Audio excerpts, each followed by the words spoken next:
attention on the street, which would cause you to turn around, which would break your the attentional spell you have in a conversation with someone standing next to you on the street. Anything which leaps out from its environment is just the kind of thing which we'll remember. So if you think about the sorts of things which one would notice on the street, to be sure, violence, exaggeration, ludicrousness, celebrities, nakedness, the outrageous, the wonderful, the comedic, the splendid, the rich, the fabulous, these are the sorts of things which will grab your attention perceptually, and it's exactly the same in one's memory. So, what do we mean by this? Well, let's take an example. Let's take how one would go about as a memorist learning a sequence of American presidents, for instance. So let's begin on, say, the 7th American president, who was John Quincy Adams.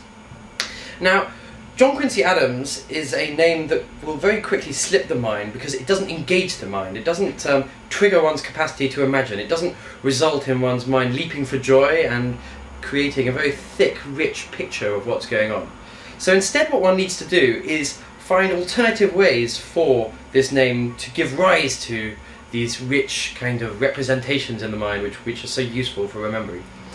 How do we do that? Well, John is something which by itself is just a meaningless term, but add it to, or associate it to a famous John, for instance John Lennon, and we already have an image in our mind. Quincy is a mere phoneme really, but